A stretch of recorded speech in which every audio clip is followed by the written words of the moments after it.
যে কথা বলতেছিলাম, আল্লাহ পাক রব্বুল আলামিন আমাদেরকে এই যে মাটির নির্যাস অর্থাৎ বীজ থেকে আমাদেরকে সৃষ্টি করেছেন দুনিয়ার জমিনে, ঠিক কি না? তো বন্ধুগণ আমার, দুনিয়ার জমিন থেকে বোঝা যায় এই বীজের কোনো দাম থাকে না।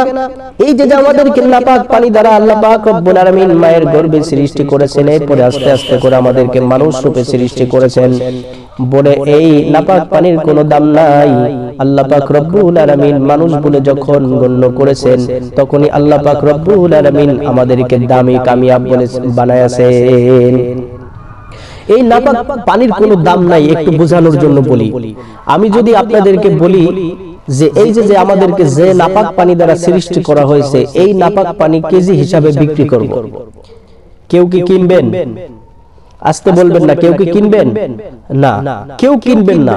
যদি কেজির থেকে একটু কম বেশি, মানে আধা কেজি বেশি, আধা কেজি বেচলেও আপনারা কি কেউ কিনবেন? বলে কিনবেন না। কারণ হচ্ছে কি, এই নাপাক পানি যেটা দ্বারা আমাকে আপনাকে সৃষ্টি করা হয়েছে, এই পানির কোনো দাম থাকে? কোনো দাম নাই, এটা নাপাক। এমনি পানির কিন্তু দাম আছে, মাম পানি ইত্যাদি ইত্যাদি অনেক ফ্রেশ পানি আছে, ঠিক না? এই পানির দাম আছে, কিন্তু এর থেকেও তো গুরুত্বপূর্ণ একটা মানুষ জন্মানোর জন্য, মানুষ পৃথিবীতে আগমন করার জন্য, সেটার দাম কম না বেশি? সেটার দাম কিন্তু অনেক বেশি, কিন্তু তারপরেও এই পানির কোনো দাম নাই, এই নাপাক পানির কোনো দাম নাই। যখন এই নাপাক পানিটা মায়ের রেহেমে পড়ার পরে, এরপরে আস্তে আস্তে যখন মানুষ সৃষ্টি হইল, তখন কিন্তু এই মানুষকে আল্লাহ পাক রব্বুল আলামিন দামি বলে ঘোষণা করেছেন, ঠিক কি না? এই জন্য বন্ধুগণ আমার, এই যে নাপাক পানি, এই নাপাক পানির কোনো দাম থাকে না। নাপাক পানির থেকে যখন আমাদেরকে আল্লাহ পাক রব্বুল আলামিন সুবিন্যস্ত করেছেন, মানুষ রূপে সৃষ্টি করেছেন, তখন আল্লাহ পাক রব্বুল আলামিন দুনিয়ার জমিনের সমস্ত কিছুর থেকে আমাদেরকে দামি বলে সৃষ্টি করেছেন। আল্লাহ তাআলা জানায় দিয়েছেন, এই মানুষকে আমি আল্লাহ পাক রব্বুল আলামিন আশরাফুল মাখলুকাত হিসেবে সৃষ্টি করেছি, অর্থাৎ সৃষ্টির শ্রেষ্ঠতম জীব হিসেবে আমি আল্লাহ তাআলা স্বীকৃতি দিয়েছি।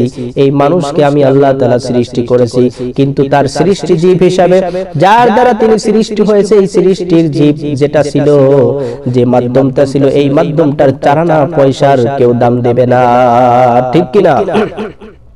এই জন্য আল্লাহ পাক রব্বুল আলামিন আমাদেরকে সৃষ্টি করার পরে আমাদেরকে দামি হিসাবে ঘোষণা দিয়েছেন, আশরাফুল মাখলুকাত হিসাবে ঘোষণা দিয়েছেন। বন্ধুগণ আমার, আল্লাহ পাক রব্বুল আলামিন আবার পরের স্থানে, পরের আয়াতে আল্লাহ পাক রব্বুল আলামিন জানায় দিয়েছেন, এই মানুষ হচ্ছে সবথেকে নিকৃষ্ট আশরাফুল মাখলুকাত, যেটা আল্লাহ পাক রব্বুল আলামিন সৃষ্টির শ্রেষ্ঠতম জীব হিসাবে ঘোষণা দিয়েছিলেন। অর্থাৎ সেই মানুষকে আল্লাহ পাক রব্বুল আলামিন উলাইকা কাল আনাম, চতুষ্পদ জানোয়ারের থেকে নিকৃষ্ট বলে ঘোষণা দিয়েছেন। এর মধ্যে পার্থক্য আমাদেরকে বুঝতে হবে, ঠিক কি না? আমাদেরকে উপলব্ধি করতে হবে, আমাদেরকে বুঝতে হবে, আল্লাহ পাক রব্বুল আলামিন এই মানুষকে সৃষ্টির পরে আমাদেরকে আশরাফুল মাখলুকাত হিসেবে সৃষ্টির শ্রেষ্ঠতম জীব হিসেবে ঘোষণা করলেন।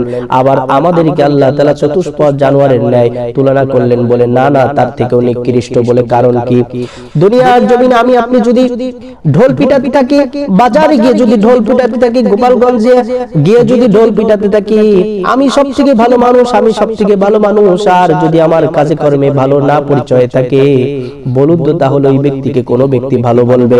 আসতে বলবেন না, কোনো ব্যক্তিকে ভালো বলবে না? না, কোনো ব্যক্তি ওই ব্যক্তিকে ভালো বলবে না। বলে কারণ কি, যে ব্যক্তি নিজেকে ভালো বলে আর তার কাজের দ্বারা প্রমাণ পায় না, নিঃসন্দেহে ওই ব্যক্তির থেকে নিকৃষ্ট আর খারাপ মানুষ পৃথিবীর জমিনে হতে পারে না। তেমনি ভাবে কোন ব্যক্তি যদি ভালো কাজ করে, 5 ওয়াক্ত নামাজ পড়ে, আল্লাহর দিনদার, আল্লাহর দিনের পথে চলে, আর ওই ব্যক্তি যদি কোনো অ্যাড্রেস না লাগায়, যদি না বলে যে আমি ভালো মানুষ, আমি ভালো মানুষ, যদি তার কাজে কর্মে মিল থাকে, ভালো মানুষের ছাপ থাকে, ওই ব্যক্তি যদি অ্যাড্রেস নাও করে, নিঃসন্দেহে আল্লাহ পাক রব্বুল আলামিন তাকে দামি হিসাবে ঘোষণা করে দেন। অর্থাৎ মানুষও বুঝতে পারে কি, মানুষও বুঝতে পারে এই ব্যক্তি দামি, ঠিক কি না? কোনো অ্যাডভারেজ লাগে না, ভালো মানুষের কোনো অ্যাডভারেজ লাগে না। প্রিয় বন্ধুগণ আমার, এই জন্য বলতে চাই, আল্লাহ পাক রব্বুল আলামিন আমাদেরকে আশরাফুল মাখলুকাত হিসেবে সৃষ্টির শ্রেষ্ঠতম জীব হিসেবে দুনিয়ার জমিনে প্রেরণ করেছেন। কিন্তু আমি আপনি যদি আশরাফুল মাখলুকাতের থেকে বের হয়ে যাই, আর যদি বলতে থাকি আমি ভালো মানুষ, আমি ভালো মানুষ, আমি আশরাফুল মাখলুকাত, আমি সৃষ্টির শ্রেষ্ঠতম জীব, আর যদি কাজে কর্মে আমার আপনার মিল না থাকে, নিঃসন্দেহে আল্লাহ পাক রব্বুল আলামিনের আলামিনের দরবারে কখনোই ওই ব্যক্তি আশরাফুল মাখলুকাত হিসাবে সৃষ্টির শ্রেষ্ঠতম জীব হিসাবে ঘোষণা হিসাবে থাকতে পারে না, ঠিক কিনা? আর যদি আমি আপনি মনে করি না না আমাকে দুনিয়ার জমিনে প্রেরণ করা হয়েছে আল্লাহ পাক রব্বুল আলামিনের ইবাদত করতে হবে, আল্লাহর দাসত্ব করতে হবে, ভালো উত্তম কাজ কাম করতে হবে, এরপরে যদি আমার আপনার কোনো অ্যাড্রেস না থাকে, যদি কোনো দালালি না থাকে, নিঃসন্দেহে পৃথিবীর জমিনের কোনো মানুষের কাছে আপনি যদি মূল্যবান না হন, এরপরে আল্লাহ পাক রব্বুল আলামিনের দফতরে আপনি মূল্যবান বলে গঠিত হবেন, ঠিক কিনা?